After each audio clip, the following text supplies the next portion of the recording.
So last time I told you about how to define an array or what an array stands for. I told you how to process an array, how to access each element of an array. Briefly I'll tell you about it.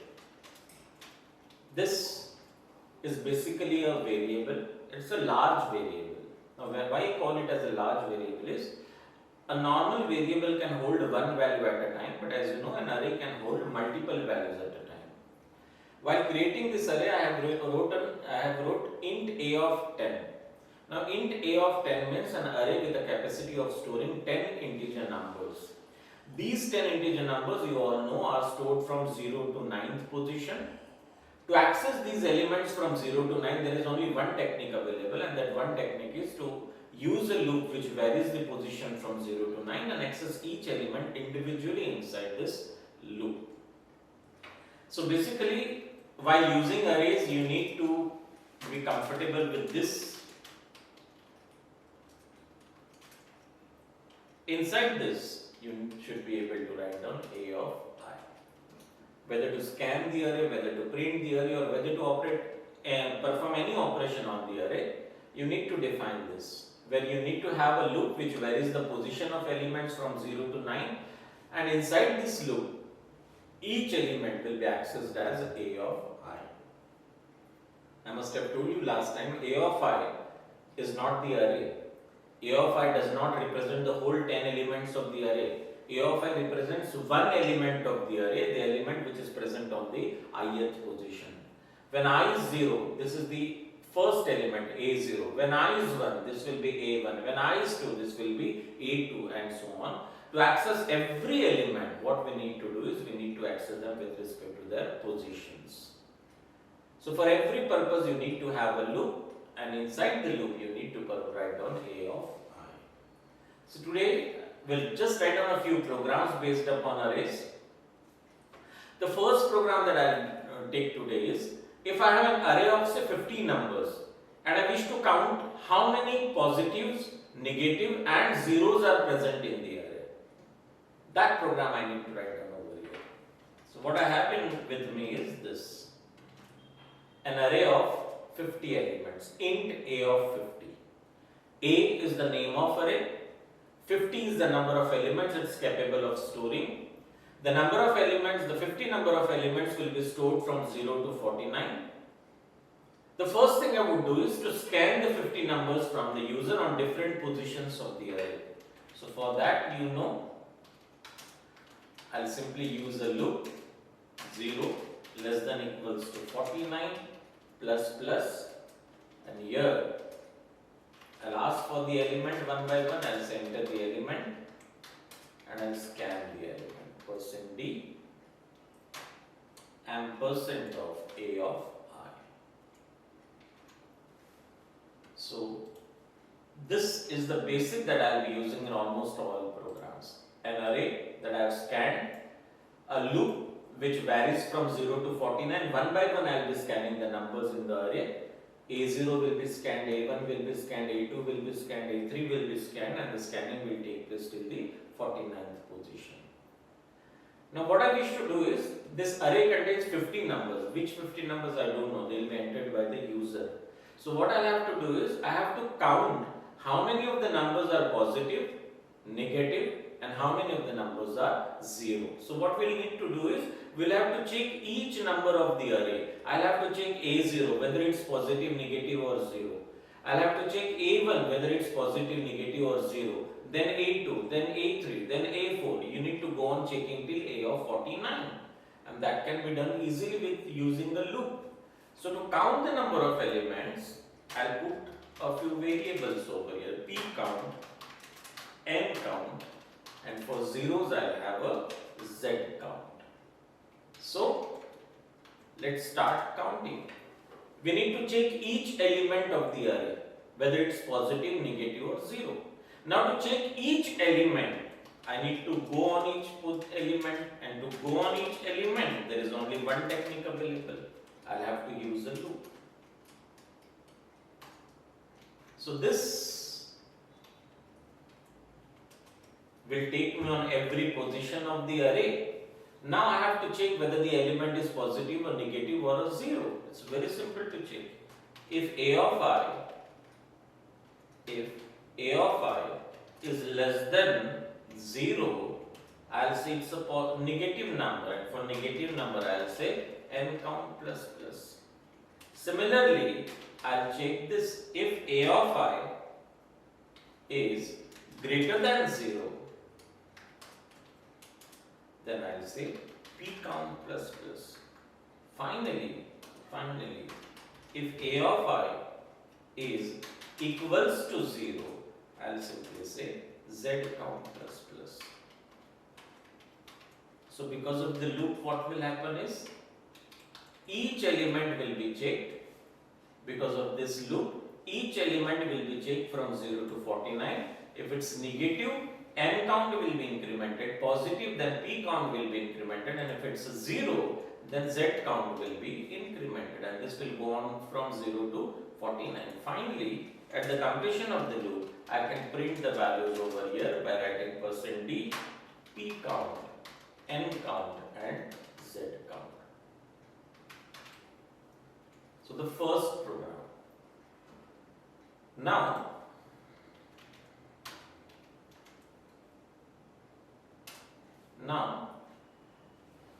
I'll write a similar program, but based upon this same program. I'll just copy it for you people.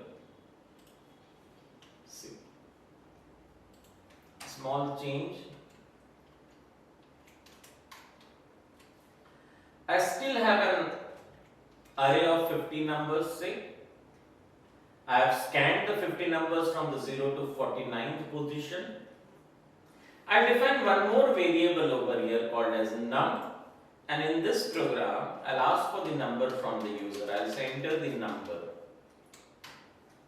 This number I'll scan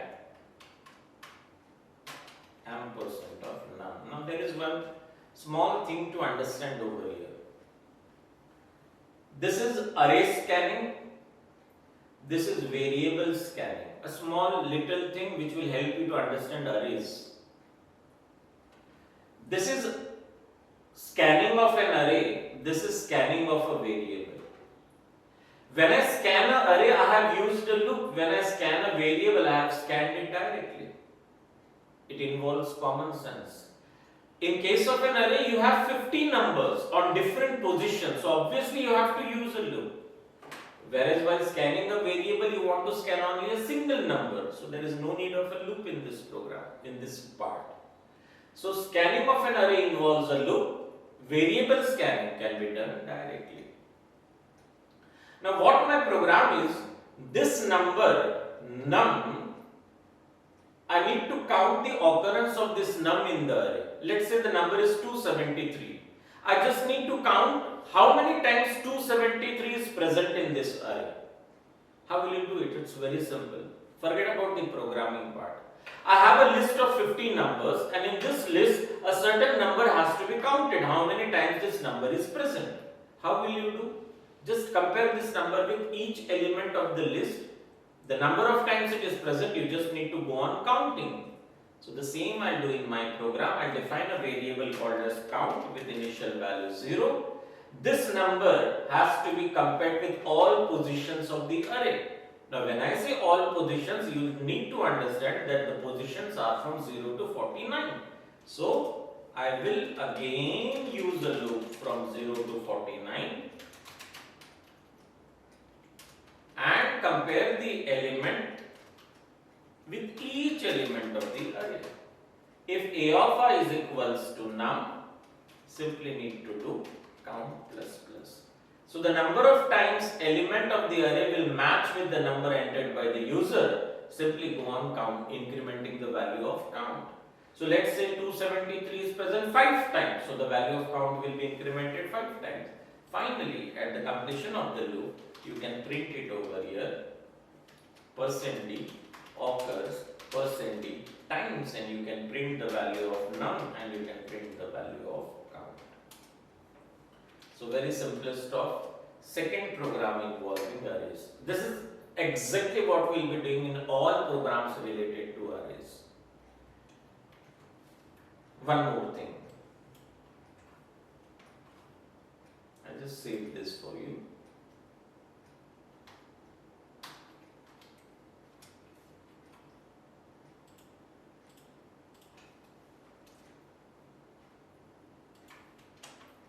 We have understood the logic of max many times. The same logic I'll repeat over here. Out of this array of 50 numbers, I wish to find out the largest number. Now you must be remembering the logic of largest. I hope you remember. It involved a variable called as max. And what was the logic? We stored the first value in the variable max and then compared every number one after another with max. If greater, then we assigned it into max. I hope you remember this. The same thing has to be applied on the array also. First value of the array I want to store into max. Now you know arrays, the first value in arrays is a of 0. So what I will do here is max I will assign with a of 0. That is the first element of the array. Now after this, all numbers are to be compared with max. Now all numbers in the range of 1 to 49.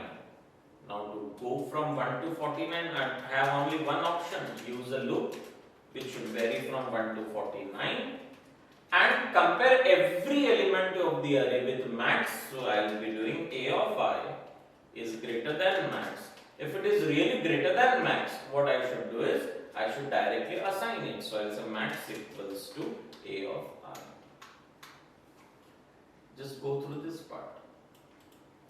First value I assigned in max, then compared every value of the array with max. Each number of the array is compared with max. If it is greater, then simultaneously assigned into max.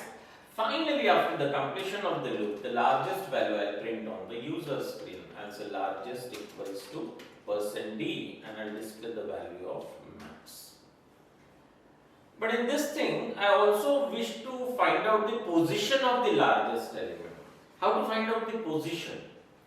Largest I found. Largest was calculated in the variable called as max.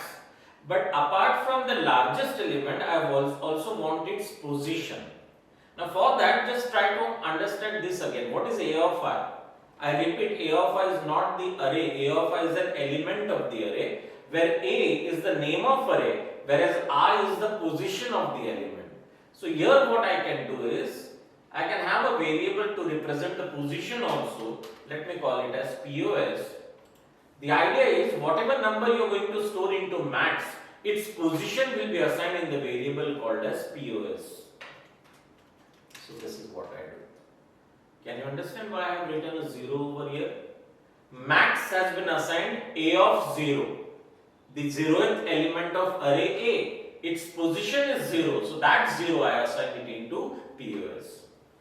Here what I can do is, every element will be compared with max. Whichever element is greater than max, I will assign it into max. Its position must be simultaneously assigned into POS. So hence, I will be doing this. Max equals to a of I. A of I, its position is I. So that position I can assign into POS. So finally, when the comparisons are done, this is going to contain the largest number, whereas this will contain its corresponding position. So here I can write down largest is %d on %d position, and I can print the values of max and I can print the value of position. Similarly, a small program I can consider over here.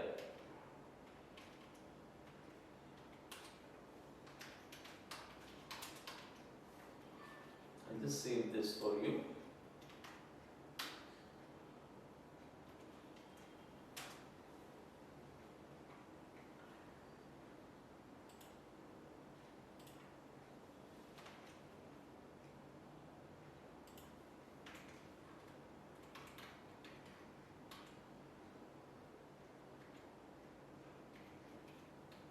See, I have a small array now.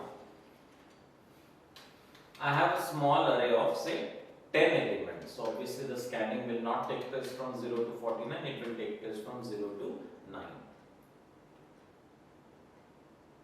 These 10 elements are scanned in the array. They are stored from the position 0 to 9. I wish to shift each element on its next position such a way that the last element should be placed on the first position. Now to shift this element, A0 has to be placed on A1 without disturbing A1, without overwriting A1. A0 has to be placed on A1, A1 has to be placed on A2, A2 has to be placed on A3 and so on. If I directly put A of 0 on A of 1, it will overwrite A of 1. So I should not go from top to bottom, I should go from bottom to top. First of all, what I'll do is, I'll empty out the last position of the array. Last position is A of 9. That A of 9 element, I'll store it somewhere temporarily. So that what happens is, A of 9 is empty for me. And then the shifting can take place. 8 can be shifted on 9. 7 can be shifted on 8. 6 can be shifted on 7 and so on. 0 can be shifted on 1. And the last temporary element which we have can be placed on A of 0. So I'll define a new variable over here called as temp. The last element I'll remove it in temp. So A of 9 is available in temp with me. So even if A of 9 is overwritten by some other number, I don't bother because A of 9 is already available into temp. Now what I do is this thing. See, the loop that I am using is not from 0 to 9, it is from 9 to 0. Here I'll write down something for you. Here I'll write down something for you. See, it's a question of common sense. A of I, I'll replace by A of I minus 1. Just put I as 9 over here, you will understand on your own. If I is 9, A of 8 will be transferred on A of 9. Minus minus, I is 8. A of 7 will be transferred on A of 8. A of 6 will be transferred on A of 7. A of 5 will be transferred on A of 6. Last value that I need to transfer in, A of 0 must be shifted on A of 1. So this loop should not vary till 0, but it should vary till 1, so that A of 0 is lastly transferred on A of 1. Finally, whatever temp we had, that temp, I'll place it on A of 0. So I'll say A of 0 equals to temp. So after the shifting, if you need to print the elements, I'll use a regular loop and I'll print the elements on the user screen. %d A of I. So these are the 4 programs that I gave you for assignment. Go through these 4 programs. I'll give you some more programs for assignment. Try these programs. Try to learn these programs. If you are unable to understand, you can freely ask me at any moment. Just send me a message. I didn't understand this. I didn't get this. I'll try to explain it again for you. But please go through these 3-4 programs because they are the base programs of arrays related programs. Secondly, every topic that we'll be learning hereafter will involve an array. It may be an integer array, it may be a float array, it may be a character array, it may be a structural array. So basically arrays will be a part of every C program hereafter. So you need to understand these concepts. The one thing that should be in your mind is, why do I use a loop in case of an array? How to process an array? What is the need of a loop? How A of I is related to the loop? Where did I write A of I? You need to understand all these things. Even if you give 5 to 10 minutes to understand this, the topic will be clear and every program hereafter will be easier for you. Okay? So, please go through this program. Try executing these programs on your own. Try to work upon arrays and whatever assignments I will be sending you, try to work upon these assignments.